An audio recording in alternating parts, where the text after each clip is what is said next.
Study गुरु और मैं हूं अनिल कुमार। इस वीडियो में हम देखेंगे topic wise distribution of questions. अगर आप यूपीएससी ईपीएफओ की तैयारी कर रहे हो और आपको लग रहा है कि एग्ज़ाम डेफर्ड हो गया और पोस्टपोन हो गया, उसके बाद जो नेक्स्ट डेट आएगी उस तक हम अच्छी तैयारी कर सकते हैं, तो मैं आपको बता देता हूं कि कोई भी एग्ज़ाम करने के लिए एक अच्छी स्ट्रेटजी की ज़रूरत पड़ती है।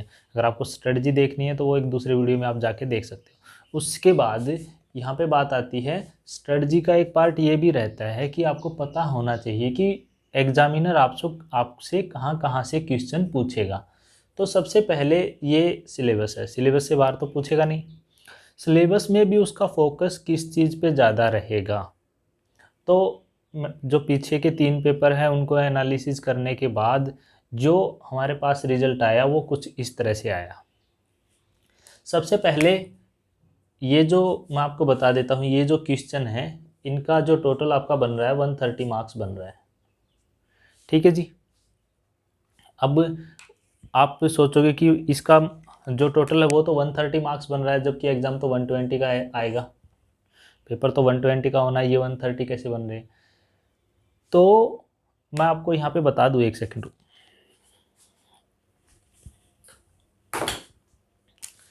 ये 120 से मैंने 130 इसलिए किया है, मैं आपको आगे चल के बताऊँगा। एग्ज़ाम जो आपका होगा वो 120 का होगा, ये डिस्ट्रीब्यूशन 130 के हिसाब से है, ये आपको आगे बताऊंगा मैं। और जो 120 क्वेश्चन आएंगे वो आपके टोटल जो नंबर रहेंगे वो 300 के रहेंगे। इसको जो अप्रोक्सीमेटली जो इसको डिवाइड करके जो भी आएगा, 12 पंजे या 2.5 नंबर का एक क्वेश्चन आपका रहेगा। अगर आप इसको डिवाइड करोगे तो 2.5 नंबर का एक आपका क्वेश्चन अराउंड रहेगा। ठीक है जी। नेगेटिव मार्किंग भी रहेगी। पहला जो आपका 9 यूनिट है, जो फर्स्ट जो यूनिट है सिलेबस के हिसाब से आपकी इंग्लिश की है, उसमें से एवरेज 20 के आसपास क्वेश्चन आते हैं। इसमें से 1-2 प्लस माइनस हो सकता है। ठीक है जी। इंडियन फ्रीडम स्ट्रगल से के आपके 10 क्वेश्चन आते हैं और उसमें प्लस 1-2 आपका हो सकता है। करंट से क्वेश्चन आपके आते हैं 10 के आसपास आते हैं।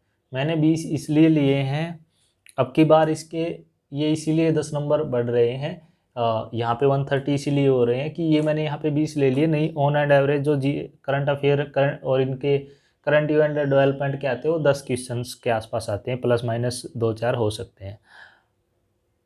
क्योंकि अब की बार टाइम मिला है लंबा टाइम मिला है, तो जीएस का पोर्शन भी ज़्यादा रहेगा, तो उसमें चांसेस ज़्यादा है कि इस यूनिट से क्वेश्चन ज़्यादा आए और यहाँ इनमें से किसी यूनिट से क्वेश्चंस कम हो जाए। उसके बाद जो नेक्स्ट आता है आपके पास Indian polity and economy. Indian polity and economy के आपके क्वेश्चन ऑन एंड एवरेज 20 रहते हैं। 20 में प्लस माइनस आप कर सकते हो, मतलब 2-4 क्वेश्चन ऊपर नीचे। फिर आता है general accounting principle. General accounting principle के कभी 20 क्वेश्चन आ जाते हैं अकाउंटिंग में से, कभी 15 आ जाते हैं, कभी 10 आ जाते हैं। इस तरह से इसमें से क्वेश्चन रहते हैं, तो एवरेज हम 15 मान के चलते हैं। फिर industrial relation and labour law. Industrial relation and labour law के साथ आपका सोशल सिक्योरिटी इन इंडिया आएगा। सोशल सिक्योरिटी इन इंडिया का एक पार्ट आपका यहाँ पे भी कवर होगा डेवलपमेंट में, जिसमें स्कीम्स वगैरह रहेंगी। तो ये तीनों मिला के आपके 35 नंबर के रहेंगे।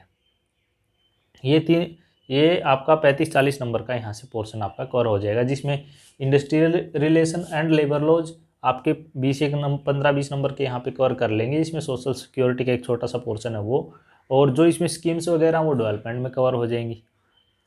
ठीक है जी। फिर आता है जनरल साइंस और कंप्यूटर। इसके जो क्वेश्चन रहते हैं जनरल साइंस एंड कंप्यूटर के 15-20 रहते हैं। 15-20 किस तरह से रहते हैं आपके, मान लो कंप्यूटर के 5 क्वेश्चन, ठीक है जी, फिजिक्स, केमिस्ट्री, बायो, फिर फिजिक्स के 5, केमिस्ट्री के 5, बायो के 5।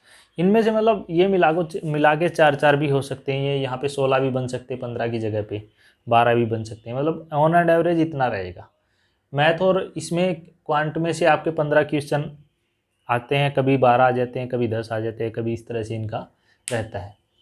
तो टोटल जो आपका जो एग्ज़ाम का जो शेड्यूल है, जो एग्ज़ाम आपका जो टॉपिक वाइज डिस्ट्रीब्यूशन है वो बताता है कि आपको जो फोकस करना है इंग्लिश पे फोकस करना है। इंग्लिश में क्या उन्होंने सिलेबस में ही मेंशन करके क्या दिया है। कल मेरे पास किसी लड़की का वो भी आया था कि उन्होंने पूछा था कि इंग्लिश में क्या हमें तैयार करना चाहिए, वो बता दीजिए। तो मैं बता देता हूँ, इंग्लिश में आपको जो तैयार करना है वो उन्होंने सिलेबस में जो मेंशन किया वो किया उन्होंने एंटोनिम्स, सिनोनिमस और यूज ऑफ इंडिया, उसकी use of vocabulary, use of grammatical errors, और ये इन्होंने मेन सिलेबस में दिया है एक कंप्रीहेंशन। तो आपको इन 5 टॉपिक पे पूरा ध्यान देना है, बाकी और आप और चीज़ें कर सकते हो, लेकिन ये चीज़ें तो आपको लेके चलनी ही पड़ेंगी। ठीक है जी। और इंडियन फ्रीडम स्ट्रगल में आप जो मैंने आपको स्ट्रेटजी बताई थी उसमें आप अच्छे से देख लेना, आपको पता चल जाएगा। अब यहाँ पे ये आपका 300 मार्क्स का जो बनेगा 120 क्वेश्चन रहेंगे, और ये जो ईपीएफओ का जो एग्ज़ाम है इसके बाद आपकी मेरिट लगेगी, उसके बाद आपका इंटरव्यू के लिए कॉल की जाएगी आपको। फिर आपका जो इंटरव्यू रहेगा वो 100 नंबर का रहेगा। आपका जो इसका रेशियो रहेगा वो ये आपके टेस्ट के नंबर रहेंगे, ये आपके इंटरव्यू के नंबर रहेंगे। अब आप इनको 120 मान लोगे, इसको 120 मान लोगे, तो ये आगे जो इसका मान लो 40 से 160 नंबर, मतलब 40 नंबर और ऐड कर दो तो टोटल आपका 160 हो जाएगा। मतलब वो आपके माइंड पे है, आप किस रेशियो में लेके चलोगे। उनका कहना ये है कि जो आपके जो एग्ज़ाम जो ये होगा ये आपका 75% रहेगी वेटेज, इसकी एग्ज़ाम की वेटेज आपकी 75 रहेगी, इंटरव्यू की वेटेज आपकी 25 रहेगी। और जो वैसे अगर आप काउंट करोगे मार्क्स वाइज तो उन्होंने एग्ज़ाम के मार्क्स दिए हैं 300 और इंटरव्यू के मार्क्स दिए हैं आपके 100। टोटल में से आपकी मेरिट बनेगी। तो आप इस तरह से देख सकते हो, आपको लगता है मेरा ये चीज़ें वीक हैं, आप उन पे फोकस कर सकते हो। इसके अलावा मैं आपको बता दूँ ये सारे जितने भी हैं यूनिट हैं, इनमें से अकाउंटिंग से रिलेटेड वीडियोस आपको मेरे चैनल पे मिल जाएंगे, आईआर और लेबर लॉ के मिल जाएंगे, एंड सोशल सिक्योरिटी के वीडियो आपको मिल जाएंगे। इंडियन पॉलिटी इकोनॉमी के वीडियो पड़े हैं मेरे पास, मतलब मैंने डाल रखे हैं।